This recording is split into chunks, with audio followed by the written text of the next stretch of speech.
The Golden State Warriors are facing a pivotal moment this season.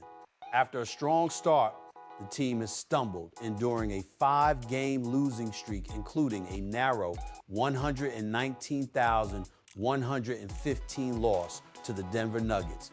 Following the game, head coach Steve Kerr didn't hold back in addressing Brandon Podziemski, whose otherwise solid stats, 13 points, 4 rebounds, and 4 assists, were overshadowed by costly mistakes on the court. Kerr's critique was direct. He needs to be a smart player. I love Brandon, and he has a lot of potential, but he cannot make such basic mistakes. That's the next step in his development. One particularly frustrating moment for Kerr came in the second quarter when Podziemski intercepted a pass from Nikola Jokic and led a 5-on-4 fast break. Despite Trayce Jackson-Davis being wide open, Podziemski opted for a risky pass down the middle, resulting in a turnover. This misstep sparked a series of errors, including an off-target pass to Andrew Wiggins and a foul on Michael Porter Jr., leading to a 4-point play. Now, in his second season, Podziemski has shown flashes of talent, but has struggled to find consistency. His 20.6% shooting from three-point range ranks as the worst in the league among players with a comparable volume of attempts. Yet the young guard remains self-aware and motivated, reflecting after the game. Coach pushes me to do my job, and I understand that. I'm trying to get better. This raises a critical question. Are these errors part of a natural learning curve, or do they signal deeper concerns about his development? In November, Draymond Green defended Podziemski, praising his abilities and attributing much of the pressure to media scrutiny. But with Kerr publicly emphasizing his mistakes, the young guard now faces the challenge of balancing self-confidence with growth under constant criticism.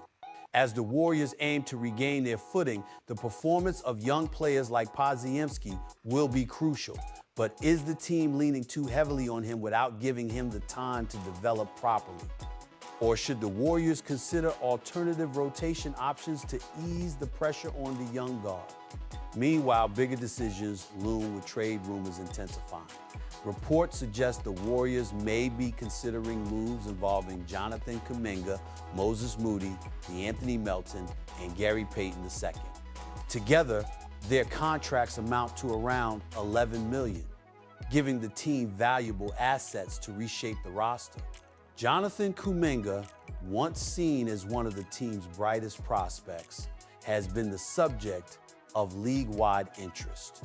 Contract extension talks reportedly stalled, with Kuminga seeking a near-max deal while the Warriors were prepared to offer $30 million annually. Despite his potential, his performance this season has been inconsistent, with career-low shooting percentages. Should the Warriors continue developing Kuminga, or would he be more valuable as a trade chip to address immediate needs? Moses Moody, fresh off a $39 million 3-year extension, has been another point of debate. Despite shooting an impressive 39% from three-point range, Moody averages just 17 minutes per game. Is the team undervaluing his potential, or could he be part of a larger trade package to restore balance to the roster? Anthony Melton, recovering from a significant knee injury, is also a potential trade piece. His expiring $12.8 million contract could attract teams looking to adjust their salary caps. Before his injury, Melton was a versatile player, offering strong defense and reliable offense. Should the Warriors gamble on trading him or keep him as a long-term investment? Finally, there's Gary Payton II, a pivotal figure in the team's 2022 championship run. At 32, Payton remains an elite defender, but his declining three-point shooting has raised questions about his fit in the Warriors system, which heavily depends on perimeter scoring. Does Payton still have a role, or is it time to make space for fresh talent?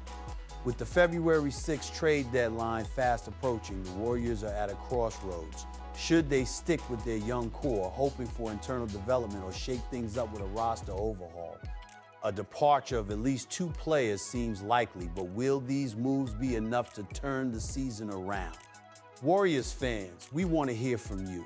Should the team trade rising stars like Kuminga and Moody for proven talent, or lean on the experience of veterans like Melton and Payton? Most importantly, who would you want to see join the roster to bolster the team's chances this season? If you enjoyed this update, make sure to like, subscribe to Dubs News, and turn on notifications so you never miss the latest updates about your Golden State Warriors. Your support fuels our community, and together, we'll continue to follow every twist and turn of this season. Let's cheer for the Dubs as they navigate these challenges and fight to reclaim their championship form.